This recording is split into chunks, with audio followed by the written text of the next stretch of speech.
Hey, salut à toi, j'espère que tu vas bien. Je m'appelle Nadège et c'est une joie pour moi aujourd'hui de t'accueillir pour le message du jour. Donc installe-toi confortablement, profite et puis on se retrouve juste après.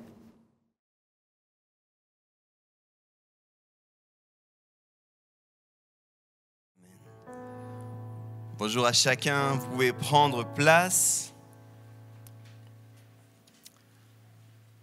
On va libérer aussi les enfants DKT, pour ceux qui aimeraient aussi pouvoir bénéficier de la salle Nourrisson, comme l'a dit Alessandra juste avant. Il y a une salle au premier étage, juste à côté de la salle, ce matin c'est spécial, juste à côté de la salle de l'enfance. Vous avez un espace Nourrisson, vous pouvez aussi être calmement avec vos enfants qui ont environ moins de 2 ans. Mais vous êtes aussi les bienvenus de rester ici au milieu de nous.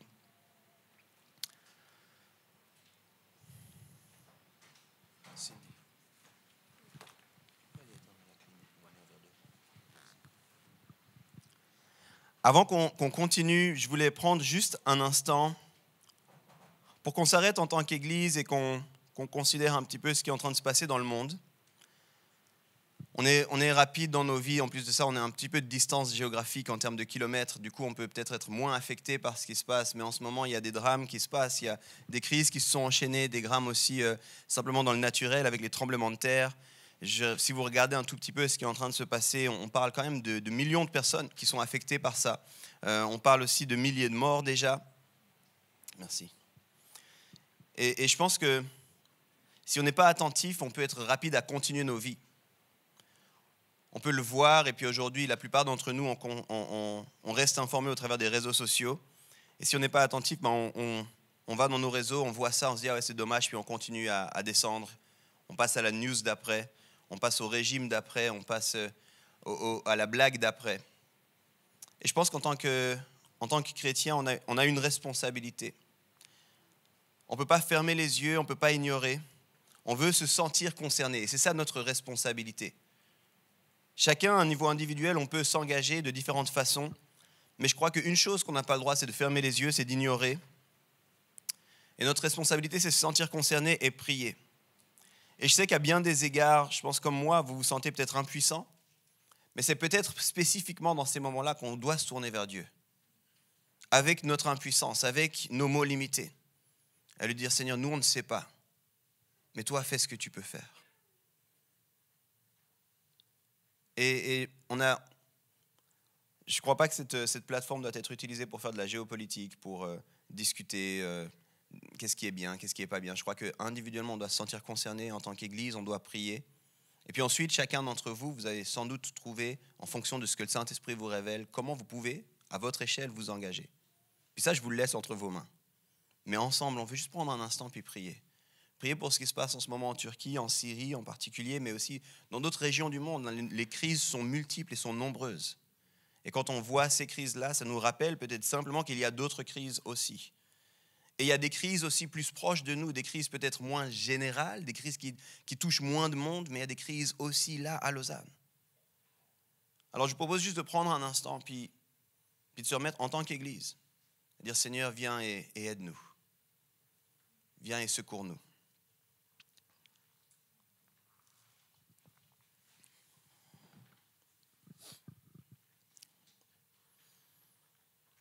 Seigneur, avec tout ce qui se passe et tout ce qu'on peut voir et lire dans les news, on ne veut pas fermer les yeux, on ne veut pas juste continuer dans notre quotidien, on veut intercéder.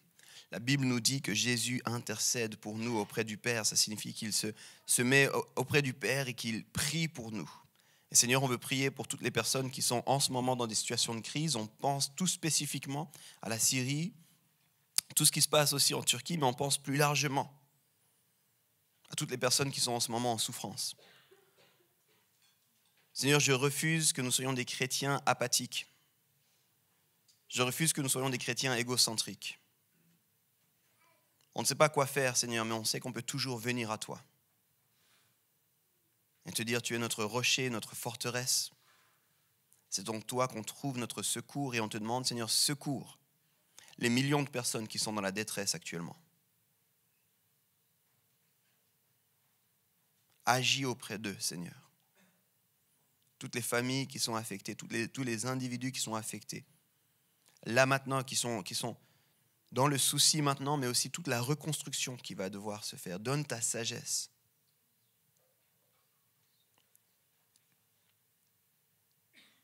Et merci pour le privilège d'être dans un endroit encore sécure. Mais que ce privilège ne nous endorme jamais. Dans le nom de Jésus. Amen. Amen. Voilà les amis, je crois que c'était important. On a toujours dit qu'on voulait être une église pour le monde, pour Lausanne ici, mais là où on est pour le monde. Et je crois que ça passe par ce genre de moment où on s'arrête et puis on considère un petit peu ce qui se passe autour de nous. Et à notre échelle, on fait le petit peu qu'on peut, à savoir amener nos prières à Dieu, en tout cas. Puis dans la Bible, il y a un livre de sagesse qui dit « un temps pour tout ». Alors, je ne vais pas faire un message sur ce qui est en train de se passer en ce moment dans ce monde, ni sur la justice. On a des messages qui ont abordé ces questions tout au long dans la période du Covid en particulier, si ça vous intéresse. Mais là, on va passer à un message qu'on appelle la discussion de famille. Alors, en parlant de famille, aujourd'hui, on est un petit peu réduit parce que hier, il y a eu un mariage dans cette famille. Alors, on peut applaudir, on peut se réjouir. Les mariés ne sont pas là, on s'entend, là, c'est... Mais Philippe et Héloïse se sont mariés hier et du coup, il y avait beaucoup de personnes de l'église qui ont soutenu, qui étaient présents, qui ont aidé aussi, qui ont fêté. Je vois certains des grands danseurs que j'ai découverts hier qui sont là ce matin. C'est très bien, bravo. Il faudra qu'on refasse une soirée où on danse tous ensemble. La bonne nouvelle, c'est qu'il va y avoir d'autres mariages. Je ne sais pas comment vous avez grandi dans votre contexte familial. Je ne sais pas si vous aviez des réunions de famille. Je ne sais pas si ces réunions de famille étaient plutôt régulières, puis l'occasion de se réjouir, ou alors elles étaient très rares. Et quand le parent disait « réunion de famille », tous les enfants flippaient. Qu'est-ce que papa va dire ? Mais ici, on fait environ 2 fois par année ce qu'on appelle une réunion de famille, une discussion de famille. Et puis le but, c'est de parler un petit peu de ce qu'on est en train de vivre, de se réjouir ensemble, de bien vivre et entrer dans ce que Dieu a pour nous en tant que famille. Et puis je sais que régulièrement, il y a aussi des gens qui sont là en visite. Puis là, tu te dis peut-être, mince, c'était le mauvais jour pour être en visite. Pas du tout. Bienvenue, merci d'être là, c'est génial que tu sois là. Alessandra l'a dit avant, on est une famille spirituelle avant d'être une église. Et du coup, bienvenue dans la famille, réjouissez-vous avec nous. On va parler de ce qui se passe, mais je crois qu'on essaie toujours de le faire de façon à ce que Dieu puisse, lui, nous parler individuellement, respectivement, dans ce que nous sommes en train de vivre. Et je suis convaincu qu'au travers de cette discussion de famille, il y aura aussi des choses pour vous, même si vous êtes juste visiteurs, invités, amis, ou que vous êtes là pour la première fois. Vraiment un grand bienvenue. Alors, on va poser un tout petit peu de contexte, et puis avant d'entrer dans la dimension peut-être un peu plus pratique et précise, puis vous allez aussi entendre, voir des gens venir, on va prier pour ces gens, mais avant d'aller là-dedans, je vais donner un petit peu de contexte, et pour ça, on va lire la Bible ensemble. Et là, tous ceux qui avaient peur qu'il n'y ait pas de message sont rassurés. On va lire ensemble dans la Bible, on va lire dans un livre qui s'appelle le livre des Nombres, qui se trouve assez au début de la Bible. Et le livre des Nombres, on va voir un bout de l'histoire où un personnage du nom de Moïse, qui est assez connu, discute avec Dieu. Et puis je ne vous donne pas plus de contexte parce qu'après on va se plonger un petit peu davantage là-dedans. On lit ensemble Nombre 11, les versets 16 et 17, et puis juste après on va sauter aux versets 24 et 25. Je réalise que dans mes notes il manque un des passages, alors je vais aussi l'ouvrir en même temps que vous. Si vous y êtes, vous pouvez dire « j'y suis ». Oh, wow! Vous êtes très rapide, c'est bien. Nombre 11. Je mets la bonne version. Hop. All right.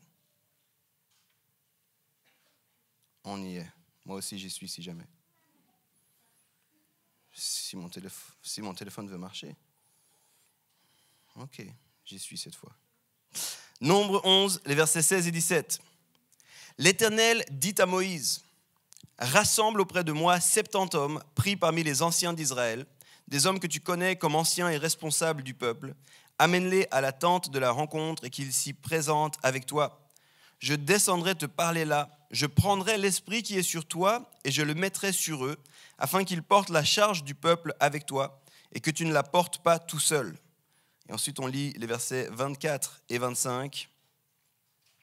Moïse sortit rapporter au peuple les paroles de l'Éternel. Il rassembla 70 hommes pris parmi les anciens du peuple et les plaça autour de la tente. L'Éternel descendit dans la nuée et parla à Moïse. Il prit de l'esprit qui était sur lui et le mit sur les 70 anciens. Dès que l'esprit reposa sur eux, ceux-ci prophétisèrent, mais ce ne fut que momentané. Fascinant. Je pense que plusieurs ont entendu parler, si vous êtes dans les églises depuis un certain temps, c'est un moment un peu clé de la vie de Moïse. Pour ceux qui connaissent moins tonton Moïse, c'est un personnage central de l'Ancien Testament. C'est à lui qu'on attribue la rédaction notamment de ce qu'on appelle la Torah, les 5 premiers livres de la Bible. Et puis il est aussi notamment un modèle de leadership. C'est lui qui est connu et qui est en lien notamment avec la sortie d'Égypte, avec les 10 commandements. Et puis il y a eu pas mal de films, pas mal de chansons, même un classique appelé Le Roi d'Égypte avec une chanson épique interprétée par Mariah Carey et Whitney Houston. Les vrais savent de quoi je parle. Moïse, dans sa vie, il est fascinant parce qu'il a vécu vraiment des choses incroyables, mais aussi des moments de crise. Il y a eu des moments où c'était la mer qui s'ouvre en deux, on traverse la mer, la grande victoire. Il y a eu des moments comme ça incroyables. Les 10 commandements qu'il reçoit, puis il y a eu des moments où aussi il n'en pouvait plus. Et si vous lisez quelques versets avant, dans le même chapitre où on était, vous verrez qu'on était dans un de ces moments où Moïse était fatigué. Moïse était fatigué, il en avait marre. Il s'est retrouvé, je passe les détails ici, mais comme à tourner en rond dans le désert, littéralement, pendant près de 40 ans. Et puis, même Dieu en avait marre à certains moments. Tu sais, quand tu dis Dieu en a marre, là, c'est-à-dire que vraiment on a atteint un certain sommet, là. Mais Moïse aussi en avait marre. Puis plusieurs fois, Moïse et Dieu discutent, et puis Dieu dit « j'en ai marre », et puis Moïse dit « non, continue, tiens bon ». Puis d'autres moments, c'est Moïse qui dit « j'en ai marre », puis Dieu qui dit « bon, je vais t'accompagner, ça va aller, t'en fais pas ». C'est fascinant comme relation qu'ils avaient. D'ailleurs, la Bible nous dit qu'ils étaient comme des amis quand ils parlaient ensemble. Puis c'est la dernière fois que Dieu s'était adressé de cette façon-là à un homme, avec autant de proximité. Au moment où, là, ce qu'on vient de lire, c'est un moment où les choses en fait devenaient difficiles. Moïse commençait à être fatigué, il ne savait plus forcément comment aller de l'avant. Il s'était battu à plusieurs reprises pour que le peuple continue, pour « allez, on y va, ça va aller, continuez, tenez bon, faisons confiance à Dieu ». Et puis là, il est fatigué. Et puis 2 de ces crises de Moïse nous donnent des clés à nous dans comment bien vivre notre leadership. La première de ces crises intervient avec son beau-père qui s'appelle Jéthro. Et Moïse est fatigué, il s'occupe de toutes les affaires du peuple. Et puis il faut savoir que le peuple est nombreux. Puis du coup, toutes ces affaires venaient vers lui. Et puis vous aviez des gens qui disaient « ah, mon voisin, il a pris mon coq. » Et puis l'autre qui était énervé, lui, il marche sur ma maison. Et puis l'autre, mais comment est-ce qu'on va faire ça? Et puis pourquoi moi je ne suis pas à cette place? Puis moi j'aimerais ça. Puis Moïse réglait toutes les affaires. Puis son beau-père, Jéthro, qui avait un peu de distance, voit ça. Puis dit « Moïse, tu ne peux pas continuer comme ça. Tu vas t'épuiser, ça ne va pas. Ça n'a aucun sens. Il faut que tu t'arrêtes et puis il faut que tu mettes en place des gens qui vont t'aider. Tu vas mettre en place des gens, tu ne peux pas t'occuper seul de tout ce peuple et il te faut des équipes. Si vous êtes intéressé par ce passage, vous pouvez le lire, c'est dans Exode au chapitre 18 si jamais. Mais ici, c'est une crise d'un autre genre qu'on lit. On n'a pas lu tout le texte, mais ici, Moïse, il est fatigué. C'est lui-même qui va vers Dieu puis qui se plaint vers Dieu. Le peuple qui est sorti d'esclavage se rebelle. Il veut retourner en Égypte. Il a de la peine à faire confiance à Dieu. Et fondamentalement, Moïse se sent seul et se sent fatigué. Il en a marre. Et je souhaite à personne d'en arriver là. Je pense que la plupart d'entre nous, on s'est déjà senti à bout. Tu sais. Je suis au bout du rouleau. J'ai plus de force, j'ai plus envie de continuer. Je ne sais plus pourquoi je fais ce que je fais. J'ai l'impression que le matin, quand le matin arrive, je n'ai pas le goût de sortir de mon lit. Je n'ai même pas envie de prendre mon téléphone. Je ne sais pas, tout me semble insurmontable. L'idée même de m'habiller ou de préparer mon petit déjeuner me semble une montagne. Et je crois que c'est un peu là que Moïse était rendu si vous lisez le texte. On peut appeler ça une surcharge, burn-out, quelque chose comme ça, mais dépression. Mais il en était un petit peu arrivé là. Puis il y a 2 choses qui se disent dans ce texte que j'aime trop. Tout d'abord, Dieu dit « Viens vers moi avec des proches ». Puis ensuite, il lui dit aussi « Je suis là, je suis prêt à t'entendre, je veux prendre du temps avec toi ». Et alors que je préparais ce message, je voulais juste relâcher ça. Alors que j'écrivais ces lignes, j'avais vraiment l'impression que certains ont l'impression que Dieu est occupé avec d'autres choses. Certains, vous avez l'impression que c'est comme si Dieu est toujours disponible pour les autres, mais pas pour vous. Certains, vous avez l'impression d'être juste de trop, que Dieu n'est pas là pour vous, que vous êtes fatigué, qu'il s'intéresse à ceux qui vont bien, qu'il s'intéresse à ceux qui sont en forme, qu'il s'intéresse à ceux qui ont les réponses à toutes les questions. Parfois même, peut-être, à cause de la configuration des choses, vous pensez que les gens qui sont sur scène vont toujours bien. Puis ici, on voit exactement l'inverse. Dieu qui dit « Je suis là, je veux prendre du temps avec toi, je ne veux pas te laisser seul ». Et alors que j'écrivais ça, j'avais vraiment l'impression et comme la conviction que le Saint-Esprit voulait dire ça à quelques personnes dans la salle. Alors avant de continuer, je veux juste souligner ces mots. Je crois qu'ils viennent de la part de Dieu pour plusieurs personnes ici. Dieu qui vous dit « Je suis là, je veux prendre du temps avec toi, je ne veux pas te laisser seul ». Je suis là, je veux prendre du temps avec toi, je ne veux pas te laisser seul. Et si vous sentez en ce moment, qu'importe où vous en êtes dans votre marche de foi, si vous sentez en ce moment que ces mots résonnent avec vous, je ne vais pas vous demander de lever la main, je ne vais pas vous demander de vous avancer, je vais simplement vous dire qu'à la fin, il y a un espace de prière. Puis je vais vous demander d'avoir le courage de dire « J'aimerais que quelqu'un se tienne avec moi pour prier ». Ne restez pas seul avec ça.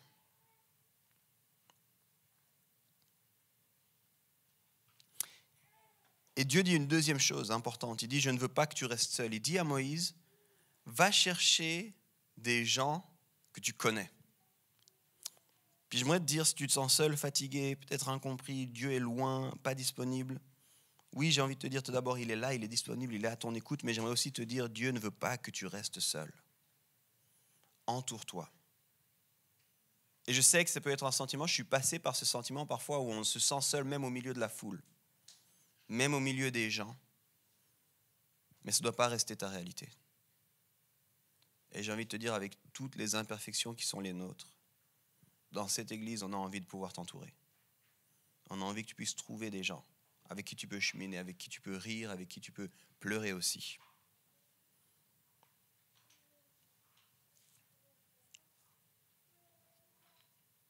Ça, c'est un niveau individuel. Puis vous voyez, c'est fascinant quand on lit la Bible comme ça, il peut y avoir des clés qui sortent pour nous. Ce n'est pas juste un livre historique, c'est un livre vivant qui continue à nous parler. Et alors qu'on lit ça puis qu'on voit ce que Moïse vit, ça peut nous donner des clés pour nous. D'un point de vue individuel, mais là, on va s'intéresser d'un point de vue plus large en tant qu'Église. Puis alors, j'ai tout de suite envie de rassurer ceux qui écoutent bien puis qui prennent bien les notes. Home va bien, si jamais. D'accord ? Home va bien, on va vraiment bien, en fait. La saison de communauté est belle et elle est excitante. À la fin de ce mois, on va célébrer nos 6 ans. Comment ? Et souvent, quand on est dans une phase d'implantation, ce que certains pourraient aussi appeler une phase start-up pour le monde de l'entrepreneuriat, les 5 premières années sont critiques. C'est là que tout se joue en fait. C'est là qu'on voit est-ce que ça marche ou est-ce que ça ne marche pas. Puis je peux vous dire, en fait, ça marche assez bien.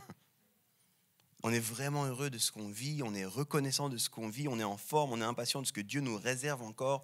Venez aux 6 ans, vous verrez, on est en train de préparer des grands tableaux pour rappeler certaines des étapes qu'on a vécues. Il y a eu des dizaines et des dizaines de gens qui se sont baptisés, il y a eu des dizaines de gens qui se sont mariés, il y a eu vraiment des belles choses, des gens qui ont redécouvert le goût de la vie, retrouvé un sens à leur vie. On a pu accompagner des gens dans plein de situations. Il y a eu aussi des défis, on ne va pas se mentir, mais on va vraiment, vraiment bien. On est en forme et on est impatient pour ce que Dieu nous réserve encore dans le futur. Puis on va parler de ça un petit peu maintenant. Il y en a qui sont intéressés de savoir où est-ce qu'on s'en va ensemble. Comment ? Une des raisons pour lesquelles j'ai voulu prendre un moment difficile, c'est parce que je suis convaincu d'une chose. On apprend souvent plus des échecs que des réussites. Puis du coup, si on prend cet exemple comme un petit peu une base pour réfléchir ensemble où est-ce qu'on s'en va, c'est parce qu'on veut voir un moment qui a été difficile dans la vie de Moïse, puis dire qu'est-ce que nous on peut faire pour ne pas se retrouver là. Puis du coup, on écoute les conseils que Dieu donne à Moïse quand ça va mal, puis on dit on va mettre en place ces conseils avant que ça aille mal. Je vous donne une illustration. Si par exemple, dans un couple, ça devient difficile, pour une raison X ou Y, il va parler avec un autre couple, et puis là, l'autre couple, qui a peut-être plus d'expérience, qui peut-être va bien, lui donne 2-3 conseils. Le but de ces conseils, c'est que tu mettes ça en place avant. J'ai été coach pendant des années aussi, Et là, ceux qui ne me connaissent pas trop disent, mais il a fait tout dans sa vie, ce type-là. Je n'ai pas tout fait, mais j'ai fait beaucoup de choses. Et alors que j'étais coach, c'était la chose qu'on répétait toujours aux gens. Il faut te mettre en marche avant que tu ailles mal. Parce que si tu ne te mets pas en marche avant que tu ailles mal, c'est sûr que le moment où tu vas mal va arriver. Puis t'en fais pas, on sera là à ce moment-là, mais ce sera beaucoup plus difficile. Alors si on prend un moment difficile de la vie de Moïse, ce n'est pas parce qu'on est nous-mêmes dans un moment difficile, mais c'est pour se dire, les conseils que Dieu a donnés à Moïse, on veut les écouter, avec le Saint-Esprit, puis se demander est-ce que ce n'est pas bien pour nous de les mettre. Et dans ce sens, il y a deux choses qui se sont dégagées pour nous en tant qu'Église.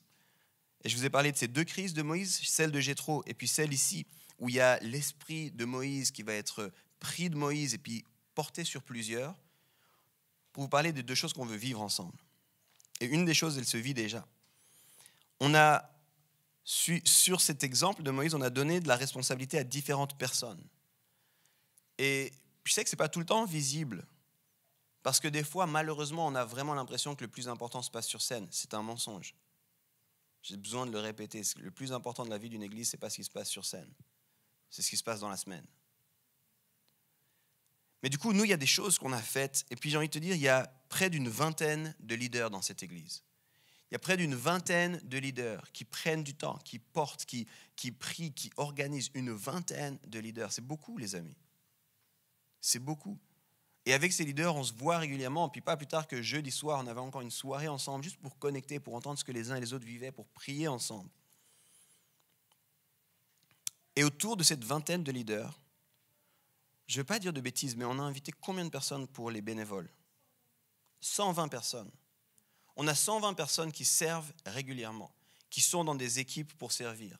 Que ce soit ici sur les dimanches, tout ce qui se vit pour mettre en place, pour toute la dimension technique, pour toute la dimension aussi de, vous avez entendu l'enfance, l'accueil, mais certains ont vécu les fondamentaux la semaine passée. On a toute une équipe qui sert au niveau des fondamentaux. On a des équipes qui servent derrière. On a des équipes qui mettent en place pour qu'on puisse avoir les messages en ligne. On a des équipes qui servent derrière pour la logistique, pour l'organisation. Quelques-uns, vous êtes au courant que là, en bas des escaliers, se situent non pas les toilettes, mais une petite salle de rangement. Les toilettes, c'est mieux de partir par là, si jamais. Et quand vous allez là en bas, il y a une petite salle de rangement. Mais est-ce que vous savez qu'il y a des gens qui viennent la semaine juste pour organiser cette salle de rangement, pour la ranger, pour s'assurer que où est-ce qu'on met quoi? Puis des fois, après un petit moment, c'est comme le réduit. Certains ont un réduit chez eux. Au début, c'est bien organisé, c'est tout nickel. Et puis après un petit moment, tu sens qu'il faut qu'on remette en place une structure pour ce réduit parce que ça devient n'importe quoi. On a ça ici. Puis il y a des gens qui viennent la semaine au Casar pour ranger, pour organiser, pour acheter des meubles, pour mettre en place. Donc on a vraiment plus de 100 personnes qui servent. C'est énorme. Et puis j'aimerais juste qu'on prenne un instant. Est-ce qu'on peut les applaudir ?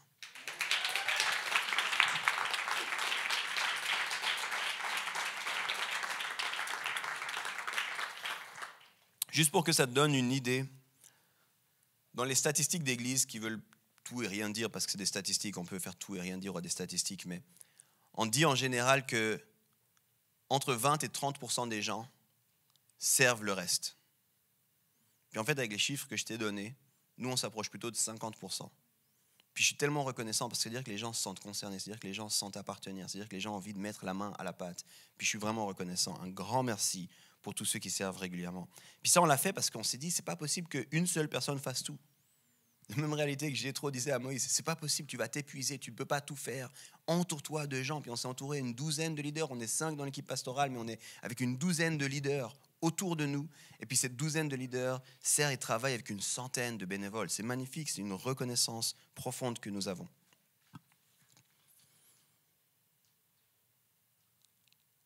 Et la deuxième chose qu'on voit, c'est cette réalité que le leadership se doit d'être partagé. Puis il se trouve que souvent on pense que je suis le grand pasteur de l'église Home. Des fois, les gens pensent un peu comme si j'étais un gourou, une forme de... un truc bizarre là. Et c'est pas vrai en fait. On est une équipe de responsables, puis on porte ensemble, puis on se soumet les uns aux autres. Et j'ai envie de te dire...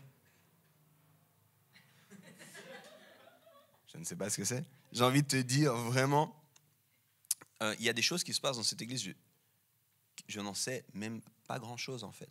Je suis informé par les autres responsables, par les autres pasteurs, je suis dans la reconnaissance, mais on a vraiment un travail d'équipe qui est là, avec la douzaine des leaders qui s'occupe aussi avec nous.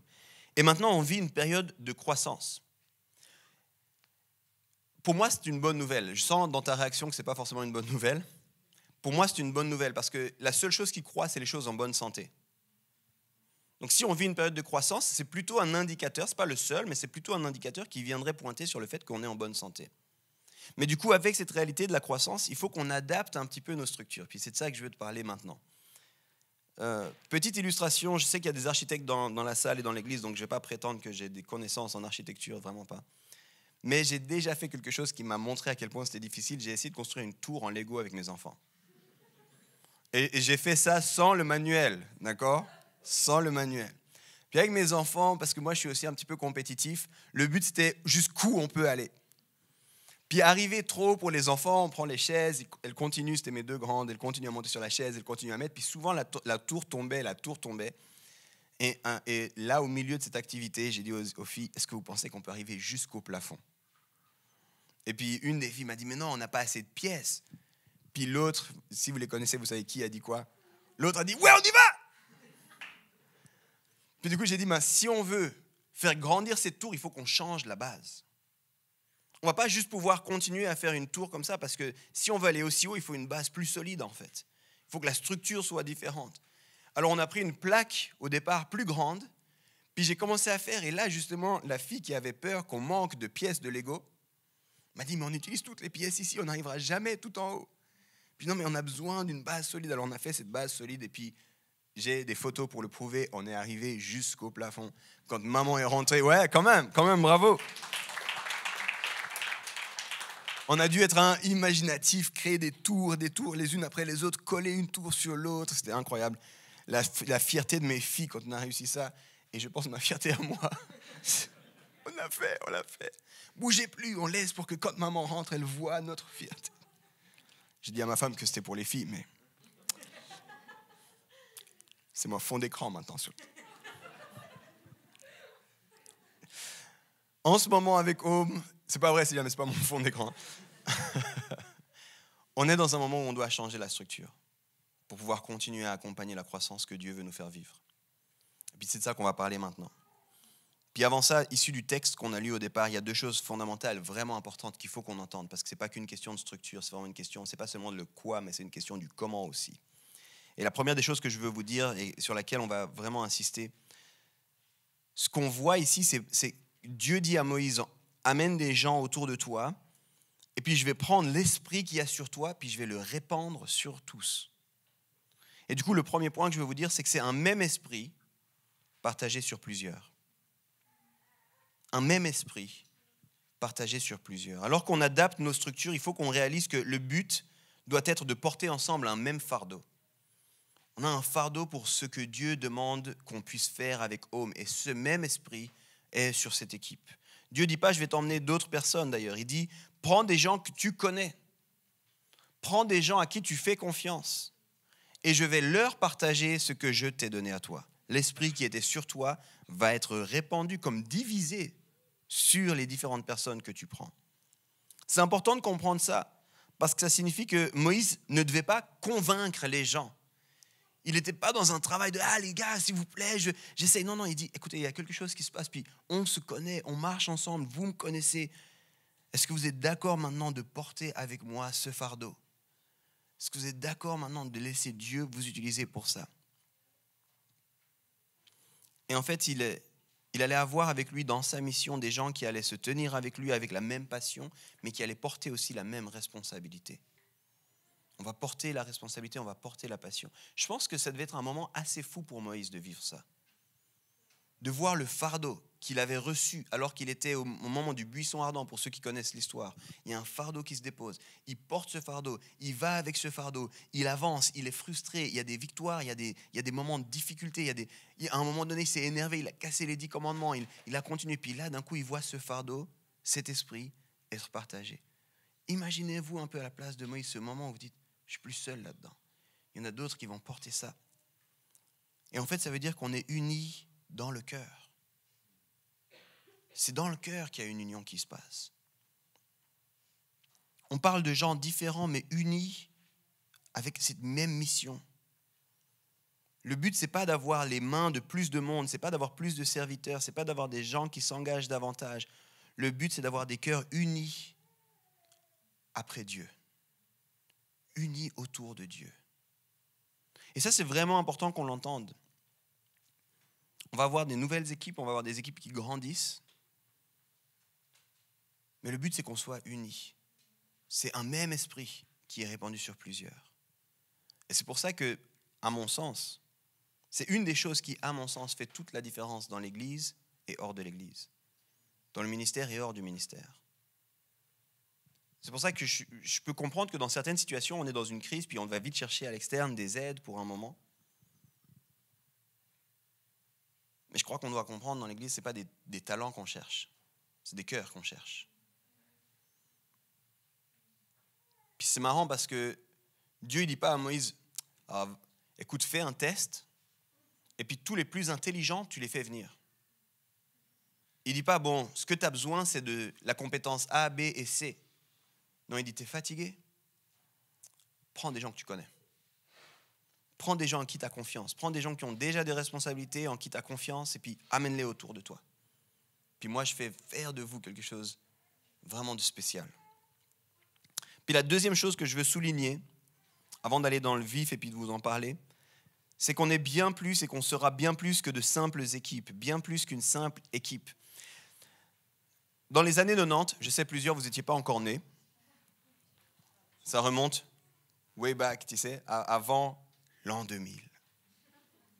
Pour ceux qui étaient nés avant, vous savez de quoi je parle. L'an 2000, c'était un big deal, ok? Pour les plus jeunes, là, c'est normal, là, c'est ta date de naissance ou quoi, mais pour nous qui avons fait ce saut, on avait plein de peur. Est-ce qu'on va suivre? Est-ce que le monde s'arrête? Est-ce que les lois de la physique ont reçu l'information qu'il fallait continuer à tourner? Plein de questions. Dans les années 90, la notion d'équipe est devenue vraiment quelque chose d'important, notamment autour de certains modèles dans le sport et dans des choses comme ça. C'était vraiment, on veut construire des équipes, on veut travailler en équipe. Puis dans le management, dans le leadership, c'était vraiment, les années 90, c'était les années des équipes, d'accord? Partout. On parlait tout le temps des équipes, de la Dream Team. Il y avait ces fameux slogans qu'on utilise encore aujourd'hui, The Best Team, Make the Dream Work, des choses comme ça. Toujours en anglais, parce que les slogans sont toujours en anglais, tu sais. Dream Team, toutes ces choses-là. Mais je crois qu'on est appelé à être beaucoup plus qu'une équipe. Je vais vous expliquer pourquoi. Une équipe, elle se rassemble autour de buts. On a des buts communs, puis c'est ça qui nous rassemble. Puis je crois qu'on est appelé, au travers de l'image que je vous ai donnée avant, puis de cette idée de l'esprit qui est répandu sur plusieurs, le même esprit sur plusieurs, on est appelé à être non pas une équipe, mais une communauté spirituelle. On ne se rassemble pas autour d'un but, on se rassemble autour de sa présence. Et je ne sais pas à quel point vous êtes familier avec Home, mais pour nous, la présence de Dieu, là, c'est l'essentiel. Tout ce qu'on vit. Je l'ai dit dans la prière d'introduction, si Dieu n'est pas là, si sa présence n'est pas là, ce qu'on fait, ça ne sert à rien. Oui, on peut faire plein de bonnes actions, mais celui qui initie, qui rend possible, celui qui maintient, celui qui soutient toutes ces bonnes choses, c'est Dieu. Et on n'a pas du tout envie de faire sans lui.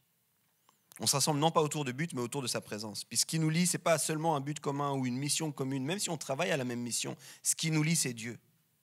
Ce que nous cultivons, c'est sa présence. Et du coup, il faut qu'on comprenne, et il faut que vous compreniez que c'est bien plus qu'une équipe. Vous avez tous vu ça, il n'y a pas si longtemps que ça, il y a eu un petit tournoi, peut-être vous en avez entendu parler, il a fait couler de l'encre à la Coupe du Monde. Ça va, vous voyez de quoi je parle? Si vous avez des enfants comme moi qui n'aiment pas le football, elles avaient quand même envie d'avoir des cartes Panini. Allez comprendre. Ce qui se passe dans une équipe, c'est que quand un des joueurs se blesse ou quelque chose se passe, tant pis. C'est plus ou moins dommage parce qu'on l'aime bien ou parce qu'il est vraiment bon ou quoi, mais il y a des remplaçants, il y a d'autres choses. Mais là, il faut qu'on comprenne, on n'est pas seulement autour d'un but, on est autour de sa présence. Et c'est important qu'on comprenne ça, on est bien plus qu'une équipe. Ruth Haley Barton, elle appelle ça une communauté spirituelle de leaders. Puis ça, c'est bon qu'on le sache, parce qu'en tant que tel, et c'est seulement en tant que tel qu'on sera capable de mettre en place une famille spirituelle. Oh, vous ne comprenez pas. C'était vraiment bon ce que j'ai dit, mais je sens qu'il faut que je l'explique un peu plus. Tout le monde, je vais le dire ça comme ça peut heurter certains. Et je m'excuse si je vous heurte. C'est pas si difficile de faire un enfant, mais c'est très difficile d'être un parent. Il Vous comprenez? Puis je m'excuse, je sais que pour certains, c'est une formule qui peut être blessante. Mais c'est deux choses différentes, de faire un enfant puis d'être un parent. Puis c'est important de comprendre ça, parce que si l'Église est une famille spirituelle, le but c'est d'être des parents spirituels. Et ça prend beaucoup plus d'être des parents spirituels que simplement se tenir avec certains charismes et dons. Ça demande de se tenir ensemble, autour de la présence de Dieu, et de cultiver ce qu'on appelle justement une communauté spirituelle de leaders. Et personnellement, dans cette équipe, je me sens une grande responsabilité de rappeler ça aux gens et de vivre ça avec les gens. Déjà maintenant, l'équipe de pasteurs qu'on est, pour moi, on est beaucoup plus qu'une équipe de pasteurs. On n'est pas juste là, bon, ok, on regarde les chiffres, combien de personnes viennent, qu'est-ce qui se passe, quelles sont les équipes. Non, on doit prier ensemble. On doit se tenir ensemble. On doit avoir un fardeau ensemble. On se retrouve autour de la présence de Dieu ensemble. Le seul moyen de continuer à faire grandir une famille spirituelle, c'est d'être une communauté spirituelle de leaders. Pas juste des leaders ensemble. Une communauté spirituelle de leaders.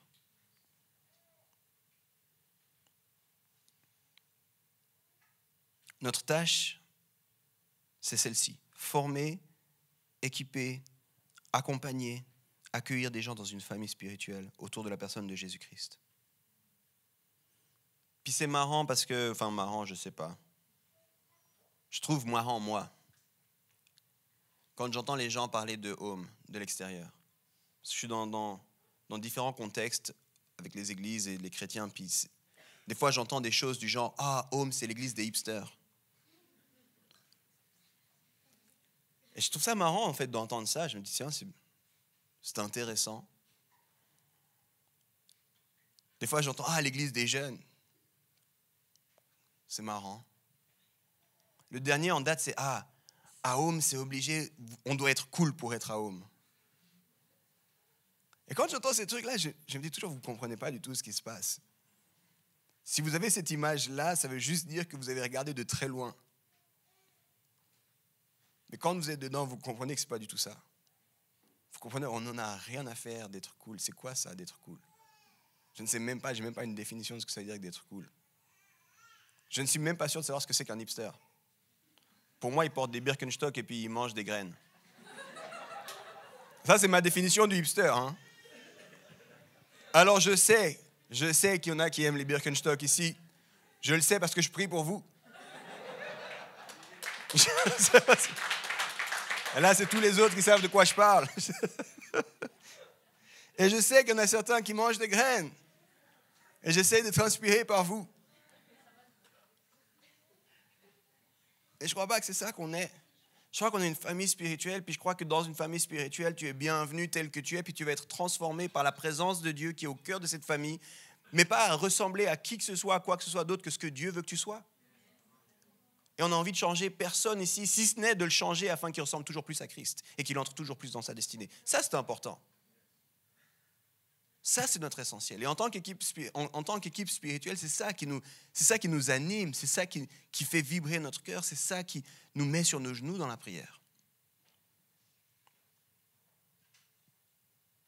Écoutez comment Dietrich Bonhoeffer en parle.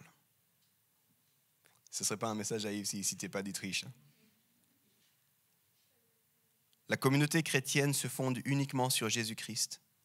Et en fait, elle existe déjà en Christ.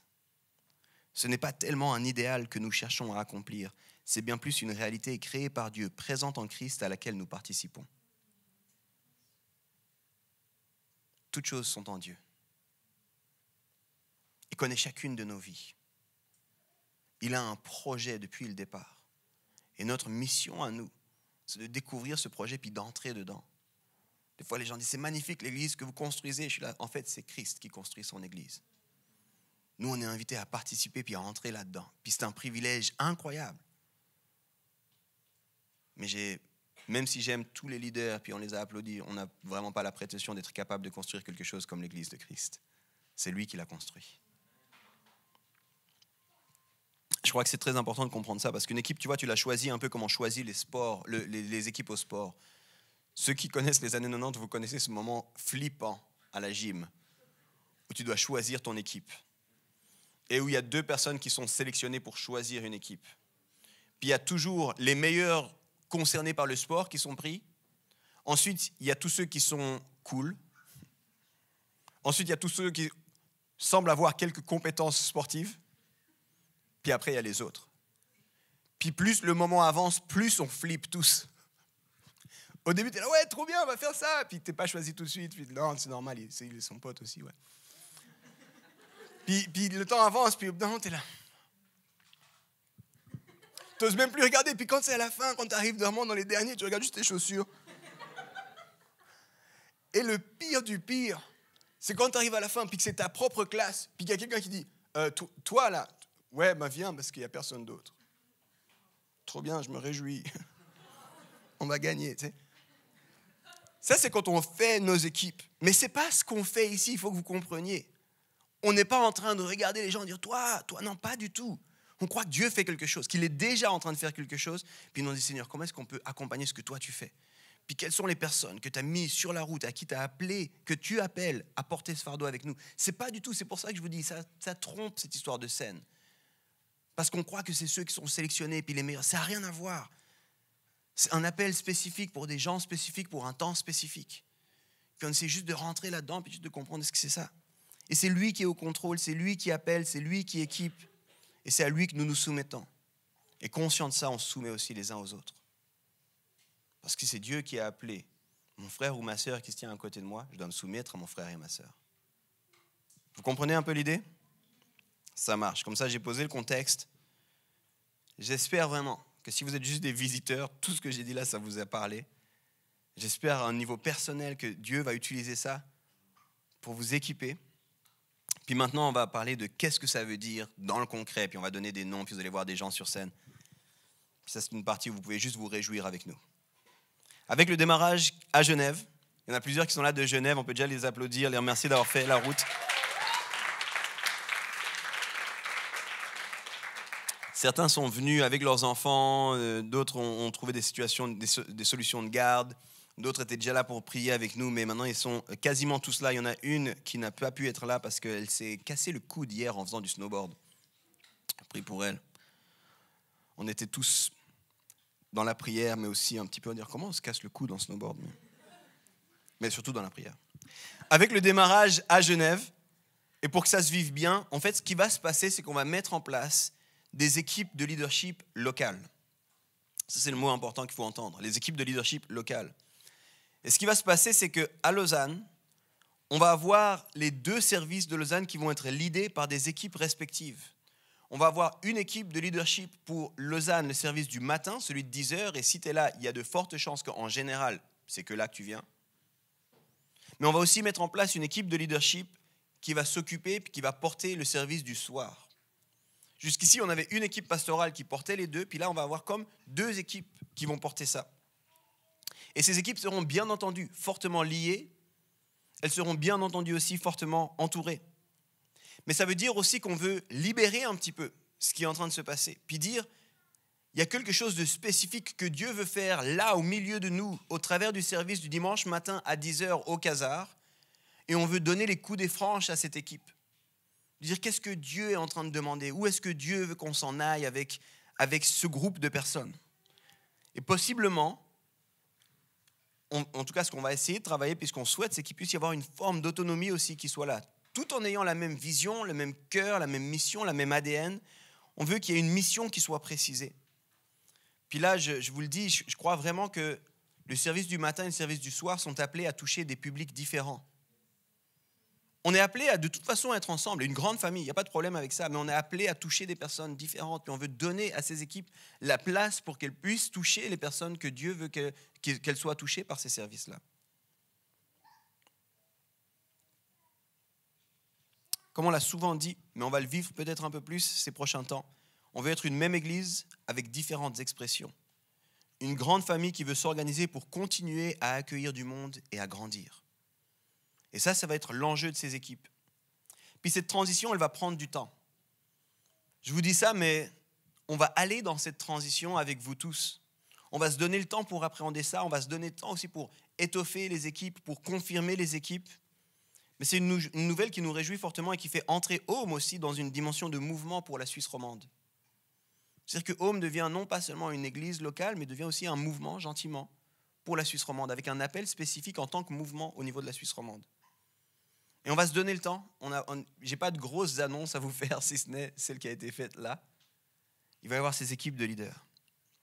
Et dans le concret, pour les équipes qui sont engagées, qui servent, ça va changer un petit peu, mais pas grand-chose. Et pour la plupart des gens, vous n'allez pas franchement voir la différence. Vous allez venir, puis ça va continuer. Si ce n'est que les leaders vont être d'autres personnes. Petit à petit, vous allez voir d'autres personnes, plus l'idée, puis justement donner le sens, donner la vision, rappeler le cœur. Mais ça ne va pas fondamentalement changer l'expérience, parce que le cœur, l'ADN est là, on croit que c'est bon, puis on veut le cultiver ensemble. Une des différences que vous pourriez voir, et sans doute la première que vous verriez, c'est que par exemple, si vous allez une fois le dimanche matin, et le même jour, parce que l'envie vous prend, vous revenez le soir, vous risquez de voir que peut-être dans la liturgie, peut-être dans la forme, peut-être que là, il va y avoir un peu plus de différence. En ce moment, on a une liturgie qui est quasiment identique. Un accueil, un chant de louange, un message, 3 chants de louange, 4 chants de louange des fois. Et puis ensuite les annonces, et puis un temps de connexion, ça c'est la liturgie, puis c'est la même. Mais on va donner de la liberté. Peut-être que cette liturgie sera un peu différente d'une fois à l'autre. Et puis on va voir un peu qu'est-ce que Dieu veut faire, qu'est-ce que Dieu est en train de dire au milieu de nous. Mais on va continuer aussi à avoir d'autres plateformes qui nous permettent de rester ensemble. On va continuer à avoir notamment les in and out, c'est les soirées, les moments de louange, de prière, matin, soir. On va avoir des moments comme ça où on pourra se tenir ensemble et on va continuer à parler de nous en tant qu'une seule et grande famille. Et pour moi maintenant, c'est une joie immense de demander au Delomo de me rejoindre sur scène. Come on.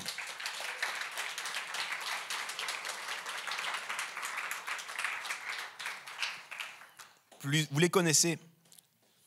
Même si vous êtes que de passage de temps en temps, c'est sûr que vous les connaissez. Jonas, Nadège sont avec nous depuis pas mal de temps déjà. Et puis, ils ont dû appréhender tout un retour après un temps de 4 ans au Canada. Ils ont dû appréhender une saison de retour, de retrouver un peu des marques et puis des responsabilités ici. Ils ont eu la joie aussi d'accueillir Milo. Comment Milo, il fêtait hier, c'était pas hier son anniversaire, mais hier il y avait la célébration de ses 2 ans. Et c'est demain son anniversaire. Petit message à tous ceux qui ont leur numéro ou Mighty Network, c'est demain l'anniversaire de Milo si jamais. Et puis ça se voit aussi, Nad a prévu, ils ont prévu, la famille va grandir aussi. Ça s'en vient gentiment. Donc là, dans cette période de printemps, il y aura une autre bonne nouvelle. Donc on se réjouit aussi. Mais Jonas et Nadège, dans les discussions, ils sont déjà dans l'équipe pastorale.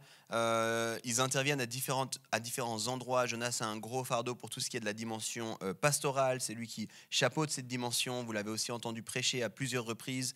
Nadège m'aide énormément dans tout ce qui est de l'exécutif, dans la vision globale justement de ce qui se passe à Home Lausanne. Mais vous l'avez aussi sans doute vu ou entendu chanter ici. Elle fait partie de l'équipe ici, puis elle a leadé l'équipe. Elle a leadé l'équipe de louange, les équipes de louange du matin. Et puis là, ils vont entrer dans ce rôle de former cette équipe-là. Puis il y a d'autres personnes qui sont déjà en discussion. On est encore en train de cheminer avec eux, avec les autres personnes pour clarifier. Donc on ne va pas dire d'autres noms pour ne pas mettre de pression inutile à d'autres personnes. Mais c'est eux qui vont vraiment avoir ce fardeau pour Home le matin. Et on veut juste que vous le sachiez, que vous les voyez, puis on veut prier et les bénir. Est-ce que c'est OK qu'on puisse faire ça ensemble? Yes? Est-ce que vous pouvez vous lever et on veut prier pour eux? Jay, est-ce que tu arrives à me rejoindre ou bien tu as du monde avec toi?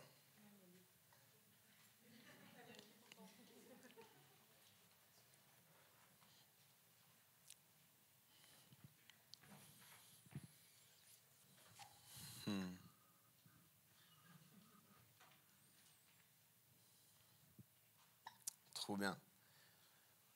Alors on est convaincu que la prière, c'est ce qui se passe dans vos cœurs.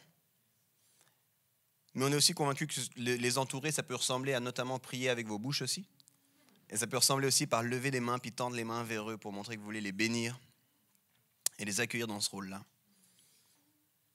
Seigneur, on te remercie pour Jonas, pour Nadège, on te remercie pour Milo, on te remercie aussi pour la famille qui grandit, puis on veut bénir ce bébé à venir, Seigneur. On te demande de les accompagner dans cette saison, puis on veut aussi les bénir dans ce rôle nouveau qui va être à construire, où on va prendre le temps ensemble d'appréhender cela, mais de pouvoir leader ce service du matin, de pouvoir porter avec d'autres, Seigneur, la responsabilité de suivre ta voie et ce que tu veux faire avec cette plateforme et cet espace du dimanche matin. Comment aussi bien fonctionner en dehors du dimanche, parce qu'on l'a répété, c'est en dehors qui est plus important que ces dimanches matins. Alors bénis-les, Seigneur. Bénis-les, Seigneur. Et puis, on le sait parce qu'on le vit déjà avec eux, mais on veut le répéter, que l'esprit que tu as déposé sur nous, Janet et moi au départ, qu'il puisse reposer sur eux, Seigneur. Le fardeau et la responsabilité que tu nous as donnée, qu'elle puisse reposer sur eux. On les sent et on les croit appelés à cela. Alors équipe-les pour cela par ton Saint-Esprit. Dans le nom de Jésus-Christ. Amen.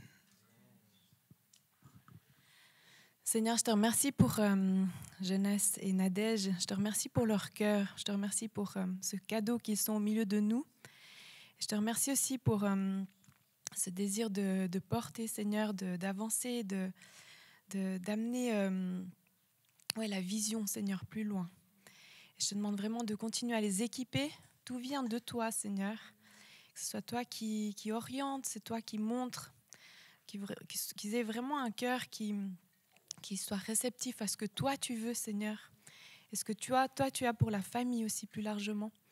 Et je te remercie pour les forces que tu leur donnes, Seigneur, pour le renouvellement de toute leur personne, Seigneur. Et tout ce qu'ils vont apporter, Seigneur. Je te remercie parce que vraiment, il y a plus encore, il y a plus à donner, il y a plus à transmettre. Et merci pour ces piliers qui se lèvent et qui ont cette envie de faire ta volonté, Père. Que tu les bénisses abondamment, que tu les gardes, Seigneur, et que tu leur donnes aussi toutes les forces nécessaires pour cette saison qui vient. Dans le nom de Jésus, Amen. On peut les applaudir. Merci les amis. Merci beaucoup. On vous bénit.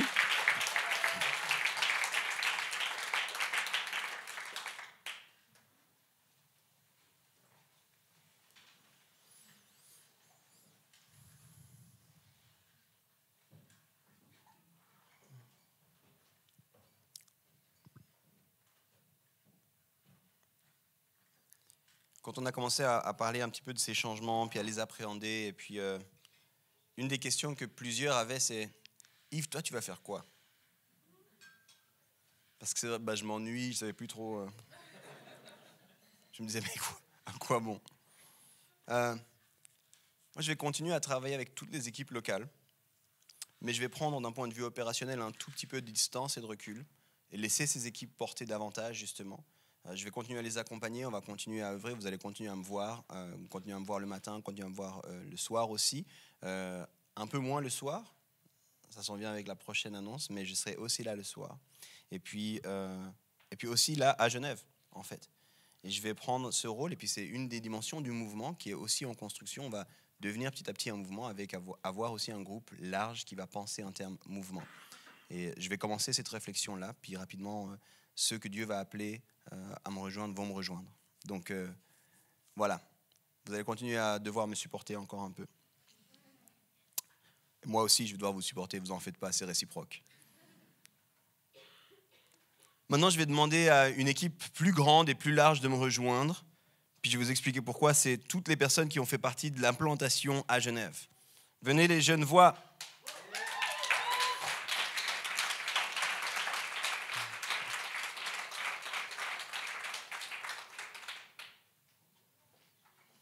Yes! Come on.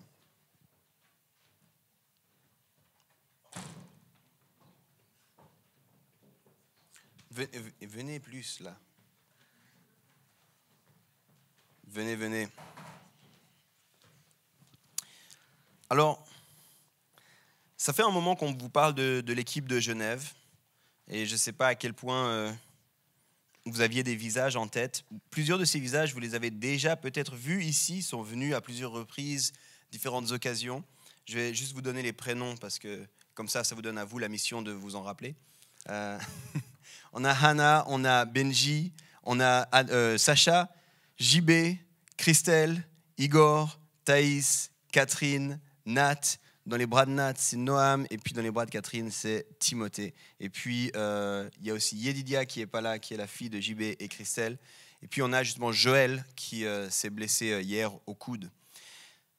Cette équipe-là, c'est l'équipe avec laquelle on a rêvé, pensé, réfléchi pour Home Genève.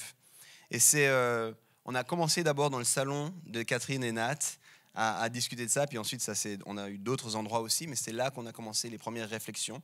Et ça fait maintenant, bientôt, ça va faire une année en fait, qu'on chemine dans ce processus de façon assez régulière, par moments un peu plus soutenu que d'autres, à juste réfléchir. Qu'est-ce que Dieu veut faire? Comment ça va se passer?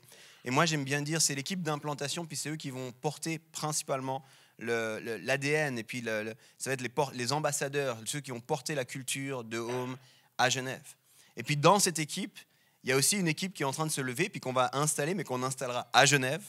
Mais il y a aussi une équipe qui s'installe comme équipe justement de leadership pour Genève, qui est issue de cette équipe, des gens qu'on connaît. Rappelez-vous le texte qu'on a lu avec Moïse, des gens qu'on connaît, des gens avec qui on a cheminé, qui vont prendre un peu plus ce rôle opérationnel, ce rôle de leadership sur Genève.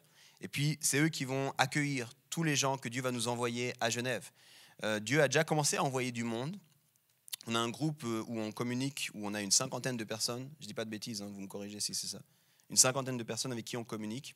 Et on se réjouit de pouvoir commencer. Et ce matin, ce qu'on va faire, c'est qu'on va les envoyer pour Genève. La première célébration à Genève aura lieu le 12 mars. Donc vous pouvez la noter dans vos agendas. Le 12 mars, c'est un dimanche. Célébration, c'est souvent le dimanche. Pas exclusivement, mais souvent.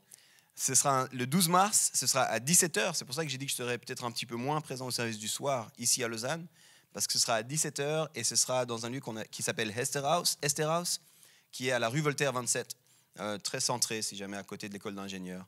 Vous trouverez tout ça, toutes ces informations en ligne. Mais eux vont être ceux qui vont être les ambassadeurs, porteurs de la culture de Home Genève. Et on veut les bénir, les remercier pour ce qu'ils ont fait jusque-là et prier pour eux dans la suite de l'aventure. C'est vraiment un privilège. Puis nous, on l'avait vécu aussi en tant qu'équipe pour Home Lausanne, de notre église d'envoi à Manchester. Et du coup, c'est vraiment une joie de pouvoir le faire avec eux. Alors, avancez-vous les amis, comme ça on vous voit bien. Et puis on va prier pour vous aussi. Jay, tu reviens aussi?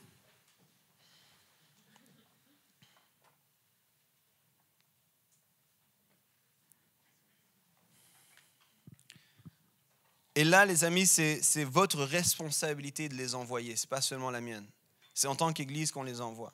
Et puis c'est ce que nous on porte, puisque nous on a vécu ici au niveau culturel, qu'on veut aussi qu'ils puissent traduire et puis emmener et puis incarner à Genève. Alors je vous invite à vous lever encore. Je vous invite aussi à tendre les mains et puis à prier pour eux. Et on veut vraiment les bénir dans ce sens-là. Commencez à prier aussi avec vos mots à vous, tout ce que ça évoque. Si vous connaissez des gens dans la région de Genève, que vous puissiez déjà bénir ces gens, et si ça fait du sens qu'ils puissent rejoindre cette équipe.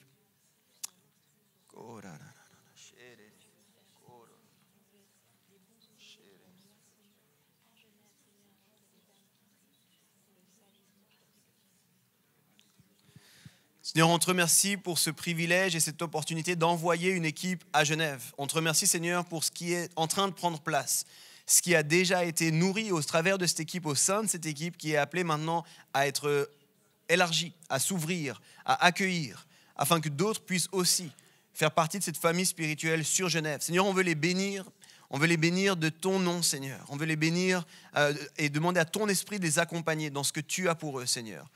On te demande de les libérer de tout fardeau, d'être une copie de Lausanne, mais qu'ils puissent découvrir ce que toi tu veux faire à Genève, comment toi tu veux les utiliser pour faire grandir ton royaume et faire évoluer ton royaume à Genève. Seigneur, on te demande de bénir chacun.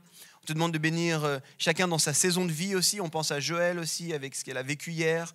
On voit les saisons de vie avec des jeunes enfants aussi. On te demande de les bénir dans les saisons de vie, Seigneur, et qu'ils puissent ensemble être un noyau et une famille qui accueille largement.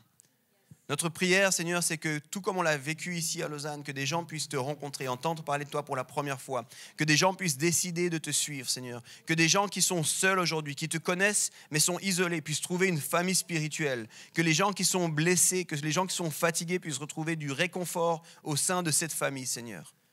On te remercie pour tout ce qui a été vécu durant déjà toute cette année ensemble et pour ce que tu veux ouvrir dans les temps à venir et dans les semaines, mois et années à venir à Genève.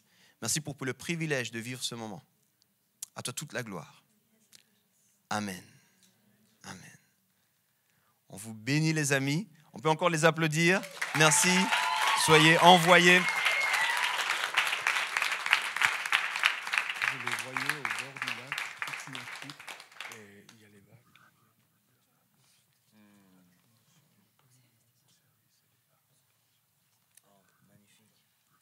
On vient de recevoir aussi une image par rapport à cette équipe. Ils étaient au bord du lac, puis il y avait les vagues qui venaient, puis qui confirmaient aussi ça, puis qui leur lavaient les pieds et les invitaient à la communion, et les invitaient aussi à toute une notion de service. Il y avait quelque chose de paisible, de doux dans cette image. Alors vraiment, on veut vous bénir aussi avec cette image, les amis. Soyez bénis. On vous aime fort, yes. Alors l'équipe de louange, vous pouvez revenir. Ça, c'était les informations de famille. Est-ce qu'il y en a qui sont réjouis et excités de ce qui se passe pour nous en tant que famille? C'est incroyable de vivre ces choses-là, les amis. Vraiment, c'est incroyable. Vous savez, je ne sais pas comment expliquer. Pour moi, c'est comme une forme de printemps. Il y a vraiment une excitation de ce que Dieu est en train de faire et veut continuer à faire au travers de nous et parmi nous. Alors, pendant que l'équipe de louange se remet en place, et avant qu'on prenne encore 2 chants ensemble, j'ai juste envie de vous dire quelques informations concernant cette implantation à Genève pour ceux qui veulent se tenir avec nous, prier, réfléchir. Alors, le 12 mars, on va commencer les services. Les services auront lieu donc à 17h à Esther House. Et puis, on aura un rythme sur le début, en tout cas jusqu'à fin juin. On aura un rythme où on aura un service toutes les 2 semaines. Et puis on aura aussi, entre ces services, on aura une fois par mois une soirée de louange et prière simplement, pour accueillir, pour commencer. Et puis on verra ensuite où Dieu va nous emmener, à quelle fréquence ça va continuer. Mais vous êtes vraiment plus que les bienvenus à venir, à vous tenir avec nous, à encourager cette implantation et juste à prier pour nous, juste à prier pour eux. Ça marche? On est d'accord de se lever ensemble alors qu'on va louer?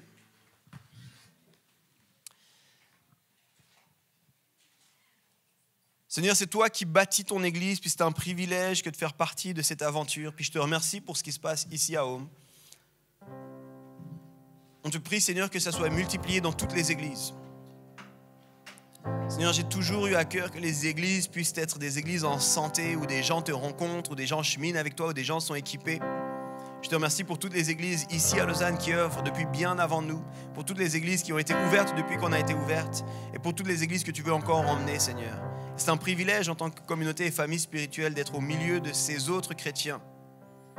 Et notre prière, Seigneur, c'est que ce qu'on vit, qui nous réjouit et qui est bon, ça soit multiplié chez les autres aussi, Seigneur.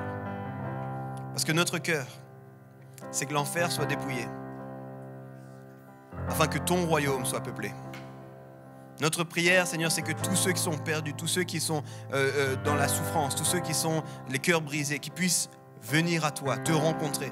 Et on croit que tu décides d'utiliser les chrétiens et les familles spirituelles qui sont appelées Église pour cela.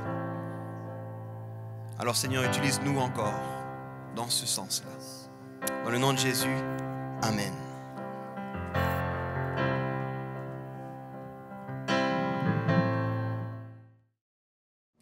Trop bien, merci d'avoir été avec nous. J'espère vraiment que ce message, il t'a parlé, il t'a encouragé ou il t'a donné soif d'aller plus loin.